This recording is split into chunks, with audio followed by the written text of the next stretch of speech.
Welcome to our webinar, Three Keys to Making This Your Best Week Ever with Joan Burge and her special guest, Timm. Thank you for joining us. And before I turn the program over to Joan and Adam, I just have a few logistics to review with you this morning.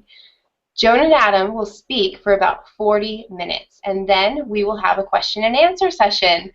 You can submit your questions anytime during the webinar and just use the chat box to submit those questions. You can go ahead and mark as a question using the little checkbox before you submit the question.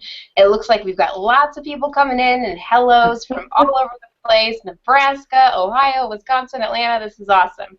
Okay. Also, please keep in mind that because there are a lot of you on the webinar today, they may not be able to get to everyone's question, but we will do our best. You will receive access to the recorded webinar immediately after today's event, and we will be sending a certificate of attendance to all of you who did participate in the event, but it may take about 48 hours, so just be patient with us as we let everyone have a chance to catch up and get those certificates of attendance out within about 48 hours of today's webinar. Also, there are no handouts for today's session, and there are no slides, so please be sure to take good notes and listen in to all of the great content that is about to come your way. Okay, now I would like to introduce Joan Burge, the founder and CEO of Office Dynamics International. Joan Burge is an accomplished author, professional speaker, consultant, and corporate trainer. In 1990, Joan created a business in an untapped niche, overcoming monumental obstacles involving managers' attitudes, prejudices, and stereotypes about executive assistants and administrative professionals. She dedicated herself to inspiring excellence and encouraging administrative professionals to reach for the stars. Office Dynamics International is a global industry leader offering a broad range of solutions and provides high-performance, sophisticated executive and administrative assistant training and coaching. Joan's never-ending quest to provide top-notch educational programs to assistants and their executives has earned her the respect of premier clients like Cisco, AT&T, Humana Inc., Sunoco, Procter & Gamble, Nationwide Insurance, and the Bill and Melinda Gates Foundation. Welcome, Joan. Thank you, Jasmine. Welcome, welcome. I am so excited. I always love to watch the chat box and see our attendees and where they're coming from. Oh my gosh, we've got even Brazil and Costa Rica. Adam, I hope you've been watching that chat box too and seeing that we have guests from around the world with us today. So I'm very happy you're here. I'm excited about this program. This is an amazing topic, and we have an amazing guest for you today. Before we begin, I would like to welcome and thank all our affiliate partners for their participation and help in making our webinars a success. You can visit them by clicking on their link as it appears in your screen. So, I bet many of you feel like a 911 dispatcher at your office. Most administrative professionals are intimately familiar with emergency business situations and sky-high stress. Not only their own stress, but having to manage the stress of their executives and working with people in all walks of the business life who also are very stressed. But if you're not careful, if I'm not careful, the day-to-day craziness of the modern work life is going to take a serious toll on you mentally, physically, and emotionally. And of course, we know we don't want that to happen. Well, no one is more qualified to talk with us today than Timm. So let me tell you a little bit about Adam, and then we're going to begin. So Timm is a former 911 operator for the Los Angeles Police Department. I don't know about you, but I cannot even imagine what it is like to be in that position. Talk about stress. After suffering for years with chronic tension, headaches, ulcers, and a bad attitude that brought complaints from callers, Adam found a way out of the madness and into a purposeful life. Adam is also going to be one of our speakers at our 22nd Annual Conference for Administrative Excellence this October. We are so excited that he's going to be there. Today, though, he wants to give you 3 of 5 keys on how to have the best week ever. Please, let's welcome Adam Timm. Hi, Adam. Hi, Joan. Thank you so much for having me. It's a pleasure to be here. And hello to everyone. I do see the chat box, people just flooding in from all over the world. It's amazing. It's really an honor. Crazy, isn't it? It's wonderful. Yeah. Awesome. So, Adam, I thought before we got into the tips and techniques and the why it's important, it would be really great for you to give our audience a feel for what it was really like to be a 911 dispatcher, because we just can't even comprehend that. Yeah, well, and I love that you already drew the parallel between being an executive assistant and a 911 operator. So each day I would go into 911 or the dispatch center and either be assigned the call taker function, so that would be working 911 or non-emergency, or be working the radio, where I was the go-between. All the officers out in the city of LA would announce their location, and in the event that an officer emergency, like a shooting or something like that, came up, they would quick key their mic and say, "Show me following a 415 man with a gun running through the houses," and we would have to kind of snap into work mode right there and type in their location. So it was multifaceted, but I would say that it was more about dealing with imagined crisis day in and day out. So there was the actual difficult calls, the 911 emergency calls, but there are few and far between. 70% of all calls that come into 911 are non-emergency. Wow, that's amazing. Go ahead. No, it's that perception, is what I think of.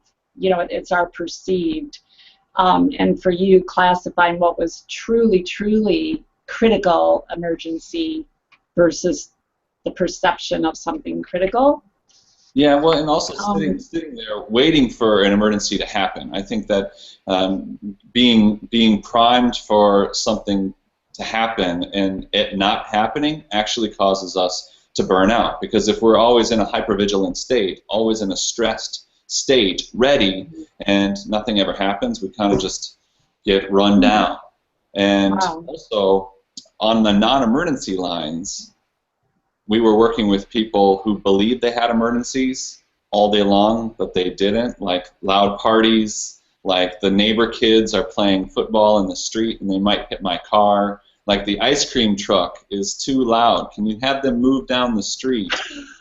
Oh dear. I guess I think about that's kind of like in the office. We have people in the office who consider everything an emergency, the little things that aren't working, but they run around like chickens with their heads cut off, and then it's this huge emergency.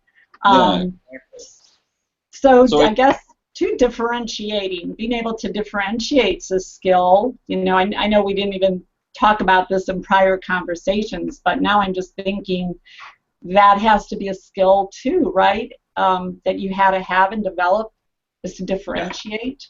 Well, it's really about being alert and aware and present. And so I was a 911 operator for 10 years, and for many of those years I would drag all of my discontentment because the 911 operators are really like the whipping children of the cities that they serve. Because when people call in, they're not pleased to be calling 911. They're in challenging times, and if they have what they believe is an emergency, and I tell them, I'm sorry, this isn't something that we send the police for, they direct that ire and disappointment onto the 911 operator. And so years and years of this started to make it very difficult to not take those years of conditioning into each and every call. And this is not unlike any situation where we're conditioned to be like, oh, it's just another one of these, complaining people. But if we're present and alert and we can engage the caller or engage our daily situation in a way that's not conditioned by the past, then it's much easier to see what the moment is asking of us. Or if someone comes to your desk and they're demanding something, and you can ask a couple of quick questions to determine, now, is this really an emergency that has to be tended to now, or can this wait? So we're constantly sifting through the things that are happening in our daily life, but if we're alert and we're clear, then we can move forward and know what the next step is much more easily. And that's really what resilience and proactive resilience is all about. Okay, great. Well, I'm making notes about what you just said. I like that, being present, be alert, and be clear. I really like right there, you've already given us 3 very important tips. So let's start with the why, and then we'll get into the strategies. Right. You and I know why resilience is very important, but you did talk to me a little bit in previous conversations really about the power of resilience, and you've also done a lot of research and you have facts too to back it up. So could you speak to that whole piece for our group? Absolutely, absolutely. So there's this buzzword of resilience is starting to come through more and more, and I love that your conference is called the Resilient Assistant. I saw it there and I was like, wow, this is something that's very important. And what I'm seeing is that resilience is kind of coming out as the front runner around stress management. So we used to talk a lot about stress management, coping strategies, but that's not very inspiring. People don't want to just manage their stress. We don't want to cope. We want to be resilient, and we want to meet the challenges of our day and rise to them and be able to bring our best forward every single day. And that's what resilience is. Resilience is the ability to bounce back. So if we have a challenging circumstance in our day and it makes us feel angry and we feel all tense, and once it goes away, if we're resilient, or if we have the tools to enhance our resilience, we can shake it off, we can go for a walk, we have the awareness to move through that instead of holding on to it. And we've all been there too, where we hold on to one day after another, and by the time Friday comes around, all we can do is collapse and sleep the entire weekend off and dread Monday because it's just another week. So again, resilience is just the ability to bounce back, like a rubber ball bounces off the ground, or a stress ball regains its shape. That's what resilience is. So why is resilience important? Stress happens. We live in stressful times, especially with the increasing prevalence of our interconnectivity and technology. It's only getting more stressful. And I would imagine that technology is affecting the executive assistant position, is it not? Mm-hmm. So to be resilient is to be able to shake off the stress, the inevitable stresses that come up. And they've actually detailed 10 specific factors around resilience, psychological and social factors that enhance resilience. And I want to outline 3 of them. We don't have time to go through all 10. I'll talk more about all 10 in my breakout session in October. But the first one is using social support. We can enhance our resilience by using social support, and you can see that if we're stressed all week long, our tendency is to kind of be isolatory. We kind of we just don't bug me. I just want to leave. I want to punch out and get home, and we might curl up with a book or eat some ice cream or just disconnect, veg out in front of the TV. And there's nothing wrong with using those strategies to kind of unplug. But if we're using them as avoidance techniques, then it can be dangerous. So using social support is a big thing to enhance resilience. Another is having cognitive or mental and emotional flexibility. And the 3 keys that I'm going to offer enhance this ability to be flexible So the converse is if we go into each day expecting that it has to be a certain way, and we're really rigid in our expectation, and there's no flexibility, well, we kind of have an expectation hangover when things don't go the way we want them to. So having that flexibility is a great way to enhance our resilience. And the third is embracing realistic optimism. And we're going to talk more about that in just a little bit. I know that's on our list of topics. So those are 3 of the 10 factors that enhance our resilience and make us better able to rise up to the daily stressful challenges and thrive. Really, it's about thriving and having our best week every single week. That was really good. Can you just repeat the second one, the having the cognitive And emotional flexibility. and emotional flexibility? Okay, because I'm taking notes too, even though we've talked about it, but I'm hearing new things today, and I want to remember this as well. So thank you. And then you talked about some of the research that you had done, how the stress and the facts, there really are facts to document the toll it takes on our bodies and emotionally, correct, and physically and all of that. So, well, the next question I have is, you had to be really resilient at work. I remember you were telling me this, that you had to be so resilient, and we talked about having this tough outer shell, you can't fall apart, but yet having compassion. So I think in the workplace too, I do believe that we have to be resilient, and we have to kind of protect ourselves from the negativity that comes at us during the day. So I see kind of this tough shell I have to create, but also having the compassion and empathy. So you want to talk about that maybe next? Sure. Absolutely, absolutely. So I would say that I wouldn't say that I was necessarily very good at being resilient when I first started, and for years in my 911 career, because I started when I was 23. I was ambitious and just wanted to get into a role that I could help people.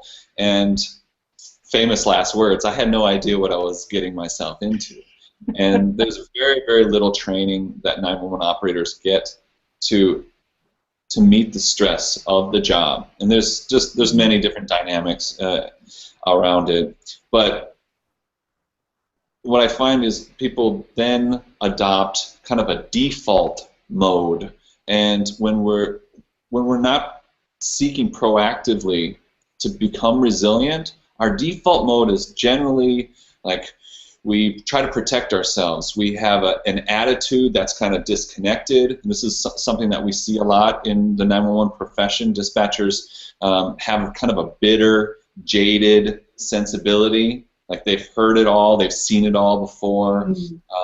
We might start to gain weight because we're kind of trying to protect ourselves, to create a buffer around us from the challenges of everything that we're hearing, or the emotional aspect of the job that's being thrust upon us. And so there's this constant distancing from the present moment. And I think that avoidance, and for me in particular, that avoidance reached a breaking point. Like you mentioned, at 7 years into my career, I was miserable.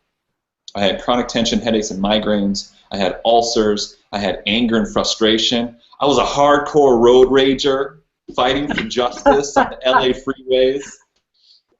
And these were all a manifestation of just internalizing, going, gosh, and not really even asking. I was going to say, and asking what's wrong with me.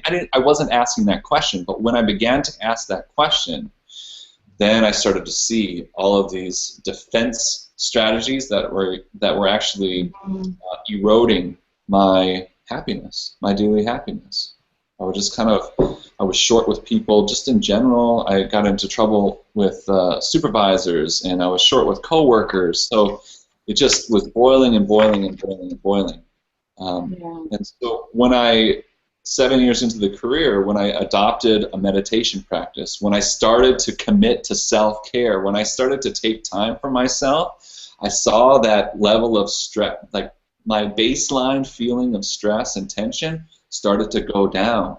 And I started to relate to people a lot more, and I started to see opportunities to give back and to be present not only for callers but for the people in the rest of my life. And so that was the turning point, a turning point towards more resilience. And so I know where I was not very resilient, and what happened is I enhanced my resilience and became much happier, which is what the research that you're speaking to speaks of. Those who are more resilient report greater work satisfaction. They report greater increased morale at work. They're more engaged. Employee engagement is a big thing, and those who are more resilient are much more engaged and more happy as a result. Okay. Gosh, that's really good. So you just reminded me to talk about how we had surveyed, or Jasmine surveyed our webinar attendees prior to the program, yes. And I just saw I got to really go through the responses yesterday because she asked particularly what interested them in today's webinar. And what I wanted to make sure we cover, the top 3 that came out numerous times from the responses and for today's webinar, the people attending: proactive resilience, so we got to get to our strategies in a moment, wanting to have the best week ever, but the one that jumped out the most was self-care. And I know for administrative professionals, and from being one myself for 20 years before I started Office Dynamics, assistants are very good at taking care of everyone else, plus 97% of assistants are female. So they tend to take care of everybody at work. They tend to then go home and take care of everybody at home. Many of them are working mothers or have partners or spouses. Many of them are taking care of aging parents. They're doing it all. And so self-care tends to go to the bottom of the list instead of moving it up as a priority, which I believe if we don't make ourselves a priority, we're actually not going to be able to take care of all the others who we really care about. So maybe we should get to the tips, because I want to make sure we get all of those covered, and then we could come back to some of the other questions. But I'm going to go on right to your 3 keys that you wanted to share with everyone today, and make sure we get those covered, like I said, and then we have more questions too. So do you want to go ahead and go right into your strategies and the tools that you can use? And I want to say that the 3 keys are all about self-care. And I like to say that we want to give. We're caregivers to the world, but we can't give from a depleted state. We have to give from the overflow. So if we're not giving back to ourselves, no one else is. No one else is prioritizing our self-care like we can and we should. So the 3 keys are really all about that, and I'll go right into it. The first key is the key that changed my life. The only reason that we're even having this conversation is because in the midst of my tension and aggression and like I said, bad attitude that was getting me in trouble, I started to sit still. I took a meditation class. And I committed to, the original commitment was to 6 weeks of daily practice, which was just sitting still and breathing for 15 minutes each day. And this sounds overly simplistic, like how can that change your life? Well, when it's just you sitting there, breathing, you notice all of the thoughts going on. You notice how tense your shoulders are. You notice all the things that you've been avoiding, and instead of making a to-do list, instead of getting up and rushing to the next thing, you just take the next breath. And that's really all meditation is conscious, mindful breathing. And research has shown that this tool has the ability to calm the stress response. It actually turns off the stress response and turns on the relaxation response, and it decreases blood pressure. And in doing so, by decreasing the pressure in the body, we are able to see opportunities to prioritize ourselves more clearly. How difficult is it to know what the next step is when you're just noisy, rushing all over the place? Slowing down is a huge thing. So that's key number one. Slow down and take 15 minutes for yourself each day. And if 15 minutes seems like an insurmountable task, I completely relate. When I started doing this, I was working about 80 hours a week. I was doing full-time at 911. I was writing my book, and I was working on a side project, a web TV startup. Plus, I had a challenging relationship at home, which was kind of like a job in itself. And in the midst of that, I found 15 minutes to sit and be still. And the big thing is, if you make room for it, your life begins to make room for it.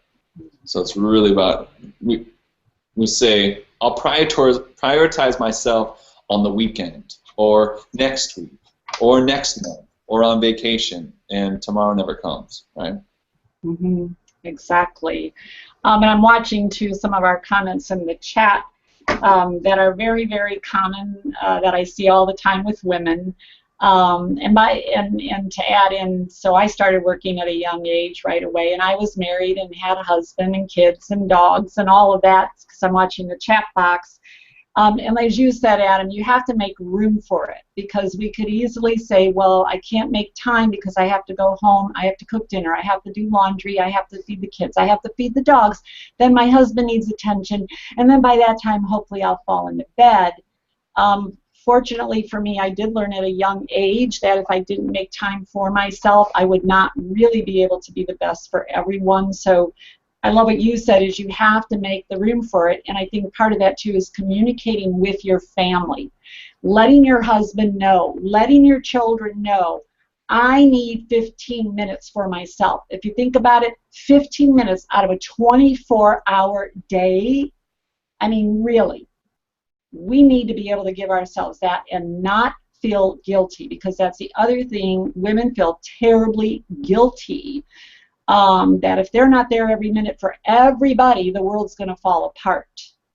Yeah. So that's just my advice to the people out there who are responding and saying, I do this, I do that. I know that because I've been in that same spot.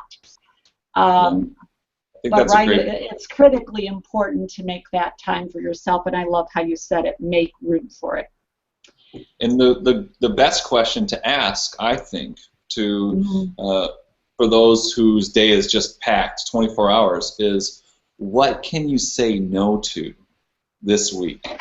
What's something that you can say no to, that you can just let go? Because all the plates that we're spinning are not equally important. I think that's one of the big things that I learned as a 911 operator, is we have this system of prioritization.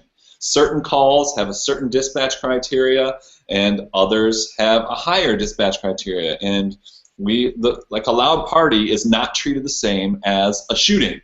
It's just not. There's a level of prioritization. So in your own life, what can you let go of so that you can find that 10 or 15 minutes? Because we all have 24 hours in a day.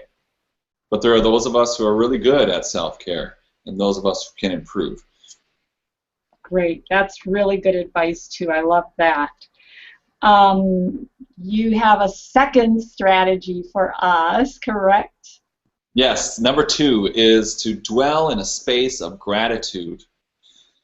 And this key has the power to change our orientation. Chronic stress causes the mind to look out into the world and see a world of lack and limitation. There's not enough time. I'm not doing anything right. It just heaps on top of itself. But when we dwell in a space of gratitude, we start to see things that we're grateful for, and more comes forth. And to make this real, I like to do something called a gratitude journal. And this is a great adjunct to your meditation practice, your breathing practice, is once you're done with your 10 or 15 minutes of breathing, you break out a notebook. I like to write in my journal, and you write down 10 things that you're grateful for. And if you were to do this for 7 straight days, writing 10 different things each day, there is a noticeable bump in your ability to meet your day with joy and realistic optimism. We're going to keep coming back to optimism because that's so important. So the second key is to dwell in a space of gratitude and use a gratitude journal. This is something that I work with my coaching clients, and we've seen amazing things. People who have had chronic conditions cure themselves by just being in a space of optimism, of gratitude, of positivity. It's really the mindset shift that we're talking about in all of this. Like, resilience is really about mindset. Very good. That's very, very good. And I also believe in the gratitude journal, so I've been doing that as well for 8 years now, and I have tons of journals. It's also fun to go back after times pass and read them too and see what you've been grateful for. The third one, I think this is a really good one you and I had talked about with the celebrating successes, and we talked about assistants. You know, they work for these high achievers and the expectations, but they don't really, you know, the limelight's not on them. I'm trying to think a little bit more to what we discussed with the celebrating the successes and what that had to do with resiliency. Go ahead.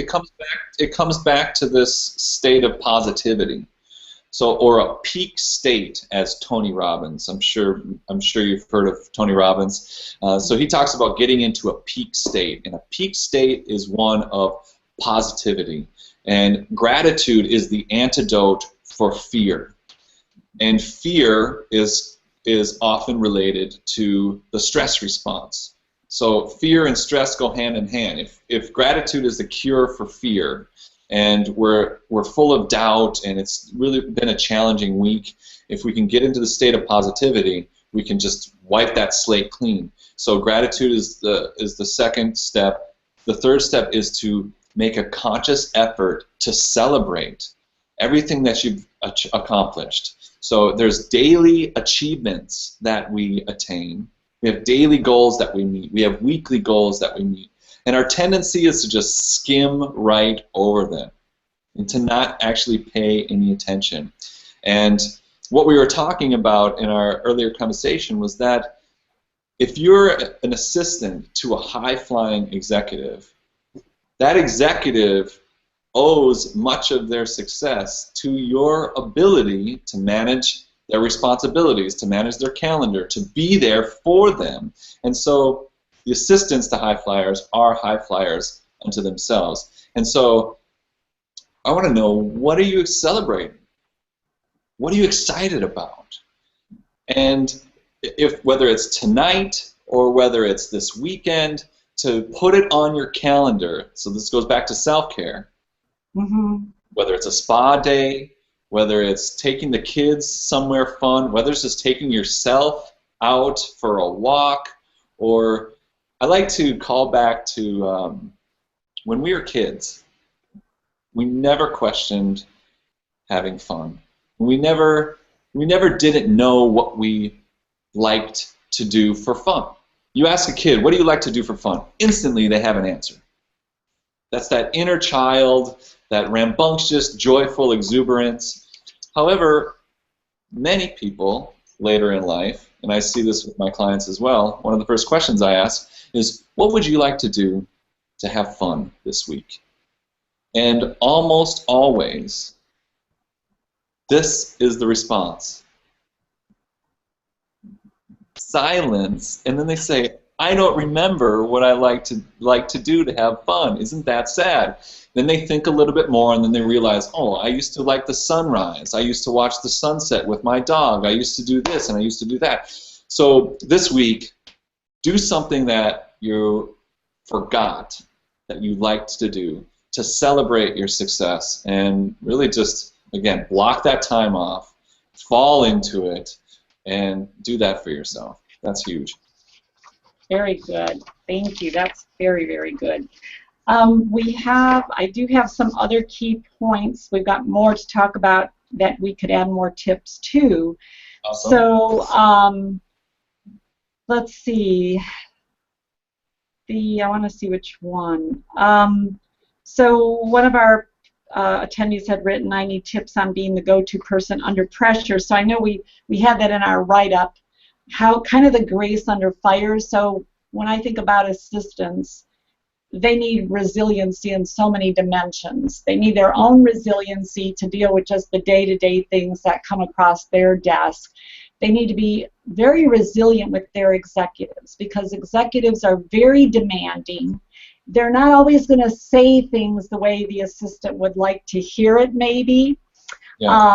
They need to be resilient with all the different people, that they interact with. So again, maybe more specific direction we could share with how do you be, I know how I do it, how to be kind of that tougher, being resilient to all of those things, yet being very graceful. So I know we're saying the self-care is one way to do it, but what about on the spot, when they're in the job, when they're in the office, and now I've got all these things coming at me, how am I supposed to be resilient and yet be very professional?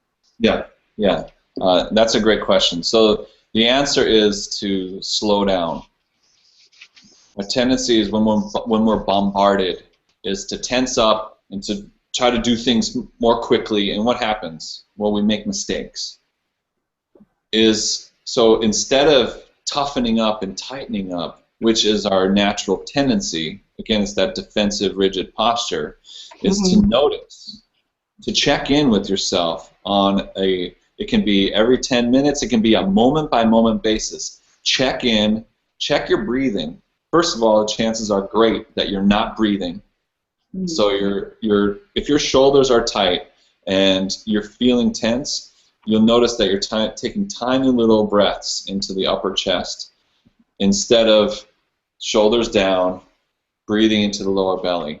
Just that slight shift, feeling your feet on the ground, feeling the support of the chair beneath you, brings you back into the present moment. And really, there's a lot of talk about present moment awareness in the mainstream news, and mindfulness is a big thing.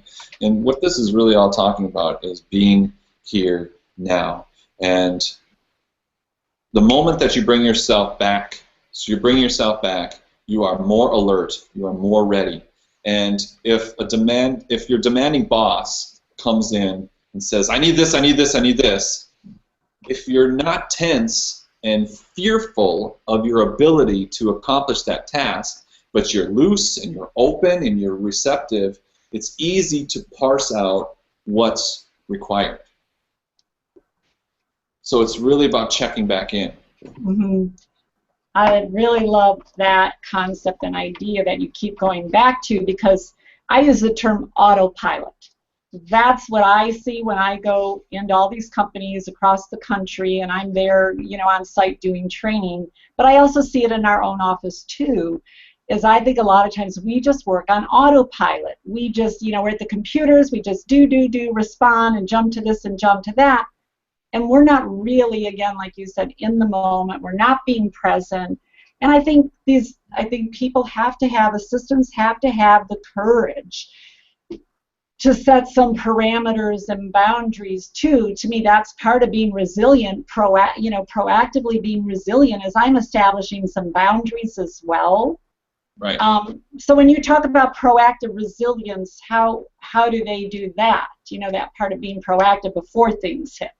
Well, that's a great question. And it comes back to how are you with yourself outside of work? Okay. If you're not saying no to people outside of work, chances are very good that you have boundaries issues when you come into the office. If you can't prioritize self-care because if you're just too busy, chances are when you get into work and the pressure gets on, it's just Your mind is so noisy that that autopilot mode is all you can adapt. You're not actually even there. So being proactive is about first identifying and being aware, how are you when you're stressed? In that stress moment, in the pressure cooker of the day, what does that feel like? What is your behavior? What is your tendency? These are questions that most of us don't ask because we've been working, we've been doing the job, like you did it for 20 years. Like at what point, I did it for 7 years, I was doing 911 in this disgruntled state before I woke up and said, oh my gosh, what am I doing? So it's really about bringing awareness to your natural tendencies. So proactive is about seeing this is where I go when I don't take care of myself. This is how it affects my work. This is how it affects my relationships out of work with my spouse or my kids. And this is how it affects my body, and I don't want to work out, and I don't want to do all those things. I just want to eat junk food. I just want to, it just piles on top of itself. So there are certain things that we can do in the moment, but we won't do that in the moment if we haven't taken care of ourselves in the time leading up to this day. So if for the last month we've been stressed and out of touch with our bodies and out of touch with what actually brings us joy, today is going to be a bad day. But the great thing is that awareness, knowing that, oh, this is how it got this way, is the first step to then going home tonight, and right when you set down your bags, go into your room, shutting the door, setting a timer for 10 minutes, and just being with yourself, or writing in a journal, and just dumping, getting that stuff off your shoulders, off your chest, so that you can be more present and alert. But then you need reminders. So I like to use reminders. I have Post-its that are right there. So every time I look at this yellow Post-it, it reminds me to take a breath, to notice my feet on the ground, to notice me right here. And there are other techniques that you can use, like if you have a challenging exchange with your boss and they just dump something on you, sometimes it's hard to not want to resolve those feelings, like by getting into a conversation and hashing it out. But really, we don't need to do that. We can just notice it, be mindful of what that emotional rise feels like, and just one big breath into the lower belly and exhaling it down. We can let it go. We can just let it go. Very good. Well, well, first, thank you so much. Now we want to turn it over to our attendees for Q&A. Oh, wow. Awesome. And we'll see what they've got for you, and if there's anything I can add to, I'll jump in and help. But Jasmine, we're going to turn it over to you now for the Q&A. Okay, excellent. And before we start on the Q&A, I just want to give a moment to thank our affiliate partners again. I missed an opportunity at the beginning to just show all of our attendees who they are, so I just wanted to thank them each. We have several of them. So we have Adesi, New York. It's luxury organic infused nail lacquer, so I'm going to put a pop-up there for our attendees if they can see that there. And then I also want to share with them, we have several partners.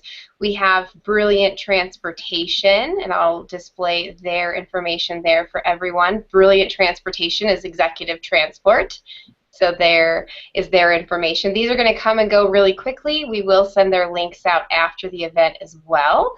And Dress Barn is actually a new partner of ours, so this is their information, if you can see that. Okay, and then one more partner, I believe, to share with you, and that's -5. They are the Ice Bar Experience, and they're located around the country. The coolest experience, -5. Okay, and so before we get to that, I wanted to just share those with you. And also, Adam mentioned his book, Stress is Optional, so I want to share that with everybody as well so they know where they can pick that up. So that is Adam's book, and then we will also jump over to the questions now. So let's see here. everybody has been asking about a chat script, and yes, I will get a chat script out with the certificate of attendance. It'll probably take me about 48 hours for the people that are curious about that. And let's see here. I'm looking in the question bar. I don't see anything marked as a question, but I know there was a lot of communication in the actual chat, so I'm going to have to kind of scoot through there to see if I can read any of the true questions out. I saw a few, if you want me to go ahead. Yeah, if you want to grab one, Joan, while I find them. It looks like. So these are a few that I captured too from the survey. So it says, my role is an extremely on-point demand environment where I can often get sucked into a vortex of requests that need to be responded to quickly. Being able to identify how I respond and still be able to keep myself sane is critical. So Adam, any thoughts? The question is how to keep it all straight, right? Yes, I think so. Let's see, being able to identify how I respond and keep sane. So she feels like she gets pulled into, I love that, vortex of requests. Right. So I like to get all the requests out, whether in front of me, to know what I have going on. And I do this. I no longer work for 911. I run my own business. And one of the great ways to have a best week ever, aside from being resilient, which is proactivity, is to do something I like to call the weekly review. So getting your whole week out in front of you. And this is something that you can do each day too. When there's a slew of requests, knowing which one to do first is, you kind of got to rely on your intuition. I think that especially for those of us who are tenured in our position, we have a certain sense of what's the most important task. And so trusting, having faith in yourself is another hallmark, one of those 10 factors. Having faith in yourself is one of the 10 factors of resilience. So looking at what's there in front of you and just going with your gut and start knocking things out. And being, you said courage earlier today too. Having the courage to maybe disappoint someone that is not getting the service level that they require. Oh well, we've got get in line, really. Okay. Being okay with that. Okay, I have and this question's actually been repeated several times as I've been rolling through the feed, and it's, is there a suggestion to not only have self-care for ourselves, but to carry that out to others in the office? And that's, I think, just the nature of the administrative assistant. They're not just worried about their own self-care, but they see that there are people around them in their office, and they want to make sure that everyone is on board with their own self-care. They're probably concerned about their executives and their self-care as well as their team. So how can they let that spill over for everyone else they're around? Well, I'll say, first of all, it really begins with our own self-care. And that sounds selfish to the caregiver, but I'd like to say that self-care is selfless, because the more we are and the more that we can bring our true selves forward, the better we make the world. So the next step then is, once we've taken care of ourselves and we want to continue to care for the world around us, is if you see someone who's definitely in a tough place, meaning they're not taking care of their body, they're not exercising, and they're just running around crazy, I have a list of book recommendations that I like to hand over to people. I'll send an inspirational quote to someone. So little things to plant the seed, but the very best thing that each one of us can do is to be an inspiration to others. And that's all about us. If we're doing our thing and we're coming in and we're effervescent and buoyant because we took care of ourselves and we got our workout in and we ate good and we're looking forward to having drinks with friends, like, these are all the dynamics of wellness. So it really starts there. Great. And I have a couple of things I want to add with that too. Like Adam, I do quotes. I have so many people, participants, that have so many personal issues going on. So while maybe it's not in the immediate office staff, but I always have people reaching out to me So I think it's great to send people quotes. I have certain prayers that I love that I will actually scan and send in an email. Somebody's going through a really difficult time, and I'll send them those. I think as far as in your office, well, we try to do fun things here to break the ice. So that's also just if there's a something fun or humorous that is appropriate that you can do. Or we kind of have fun here. Of course, we have a lot of props because when I do training, we use a lot of props. So we have a prop box. And every once in a while, we'll pull out the prop box and put on these crazy boas and hats, and we'll just do something to break the ice for a couple minutes. And we notice if we even just do it for 2 minutes, like we all just release this tension and stress. So use your creativity and think about some things you can do. Yes, I agree 100% what Adam said. Just by coming in and being your awesome self is going to be great, but then you may truly have to intervene by doing some kind of the items that we just talked about in terms of sharing or breaking that such a serious tone. Absolutely. And there's several questions on this same topic, and it's really, I don't know if it's the assistant or someone who's maybe more sensitive in nature, but really how do they not take things personally when they are dealing with those battles for their resilience? How do they not take those stressful situations to heart? Yeah. Well, the first thing is to know that it's not personal. That admission in itself causes a slight break. So there's this equation called by Viktor Frankl, who wrote a book called Man's Search for Meaning, amazing book for anyone who's interested. And he found that he pioneered this equation called E plus R equals O, which E is the events plus R, our response to the event, equals O, the outcome. And when our events and our response to the event are married, meaning we act in a reflexive way, there's no space, we constantly end up with our default outcome, meaning someone says something to us, it triggers us, we lash out or we feel bad, and that happens all day, every day. But we can actually open the space between the event and the response. And instead of reflexively reacting defensively and ending out with an outcome of being stressed and overwhelmed, we can choose. We can choose to kind of let that go. So that space starts by saying, this isn't actually personal.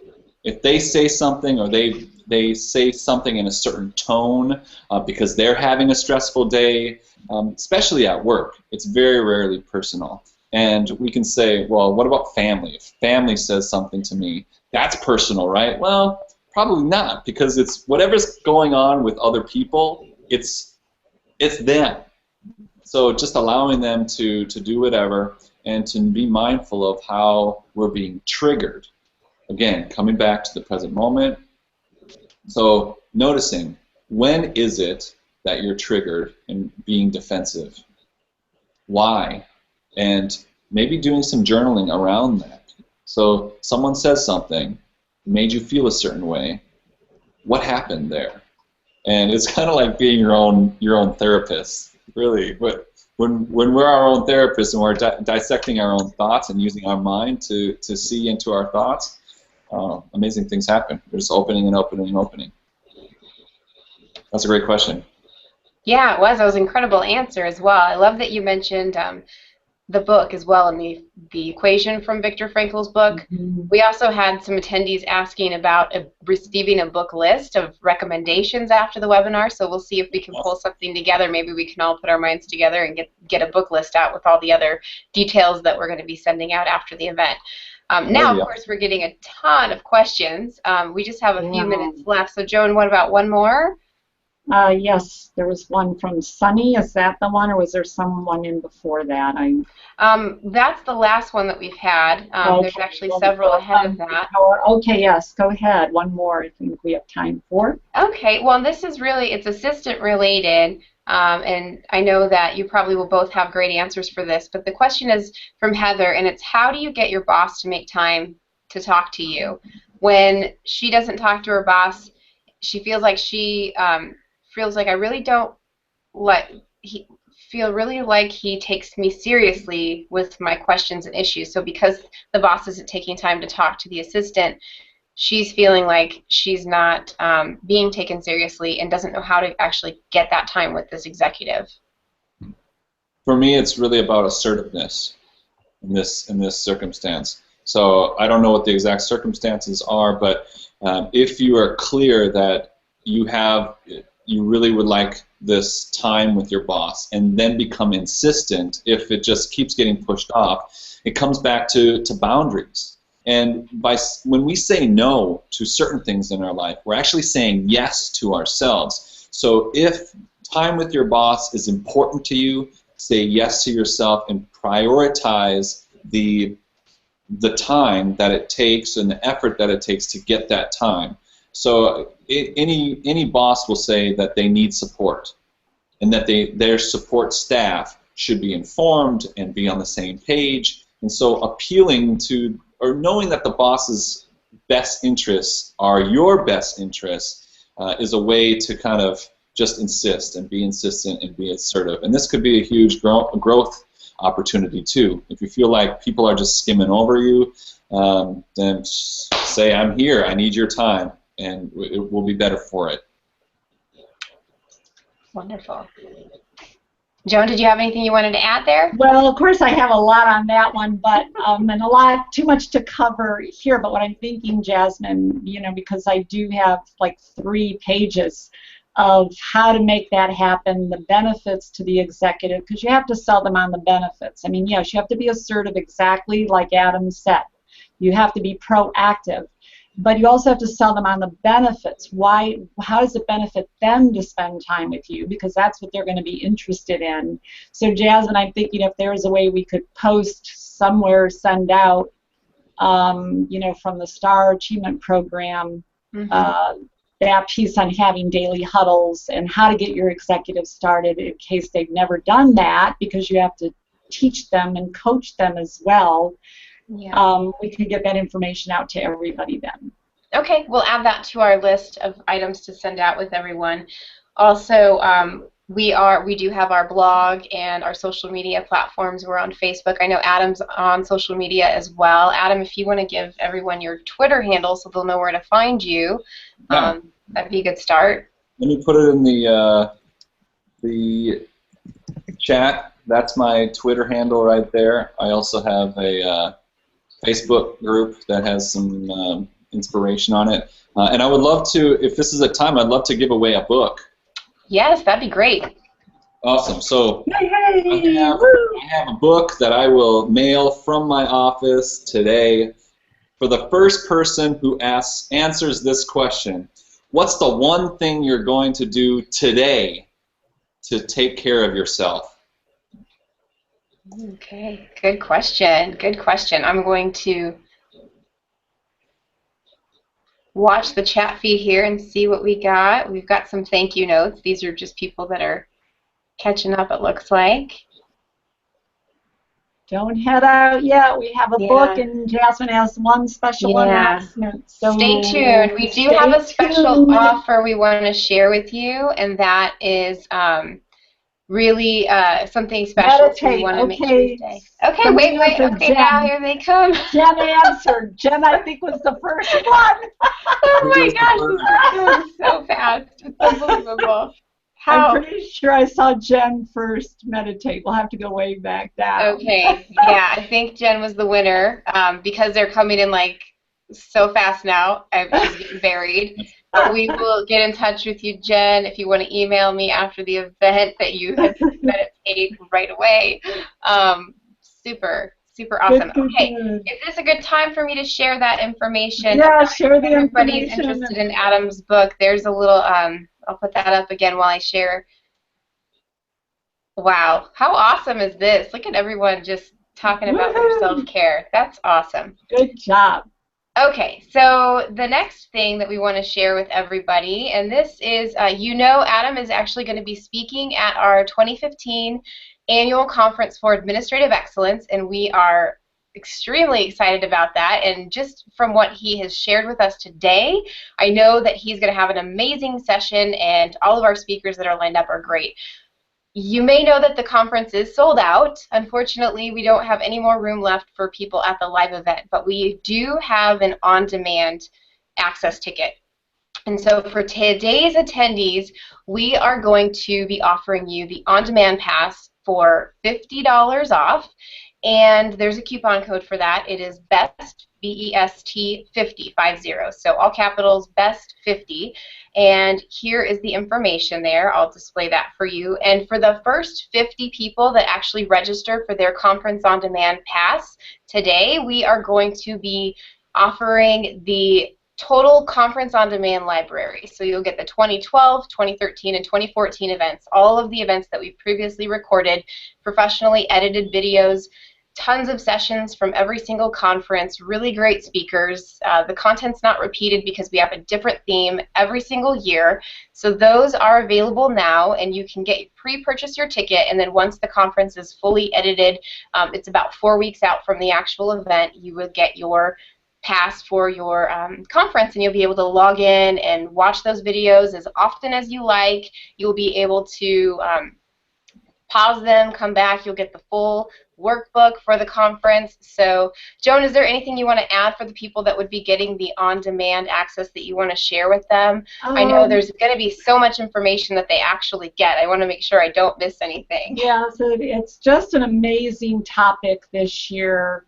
And I came up with that because of what I was seeing in the workplace and assistants needing to be resilient. And as Jasmine said, we sold out in May, actually. That's how popular and in demand resiliency is. As Adam said, this is in the forefront now. And I'm sure you're going to see a lot of information on learning how to be resilient. So I want to encourage you, even if you cannot attend the live event this year, you are still going to receive the same amazing, great content and information, which is really the important part. And it's learning those skills and techniques that everyone is going to be sharing at our event, those speakers who are amazing, and they're all taking different aspects of resiliency. So it isn't just going to be hearing the same thing over. Each speaker is addressing a different dimension of resiliency. And we also have our powerhouse panel brunch on Friday morning with some top executive assistants who are going to share some very personal stories about situations where they had to be resilient. So I want to encourage you, don't be discouraged. Instead, keep in mind you want to gain the skills and the knowledge and the techniques that are going to help you continue to be more resilient than you've ever been before in your life.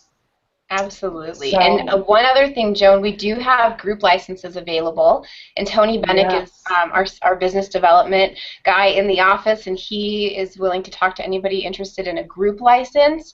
He's already set up a few of those for a few other companies, and we have a great brochure that is designed for those companies to internally market the brochure or the program to the people in-house there. So we've got a few tools already set up. So if you're interested in a group license, we can put you in touch with Tony, and he can give you a special offer for that. But for those of you that are looking for the $50 off your registration and to get that whole library of our past conferences, you will want to register.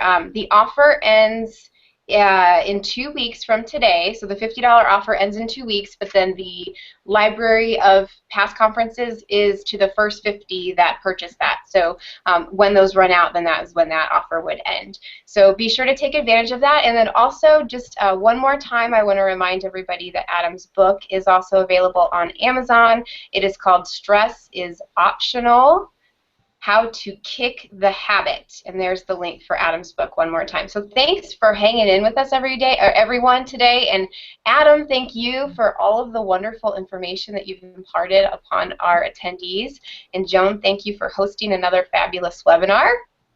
Yes, thank you, Adam. I want to thank you very, very much. We'll look forward to seeing you in October, and thanks again. Awesome. You're welcome. Thank you so much. It was a pleasure to be here. And thank you to everyone who tuned in. Yeah, Amazing. thank you. Love it. Thanks, Great. everyone. Hope you have a great day. Bye. Bye. Bye.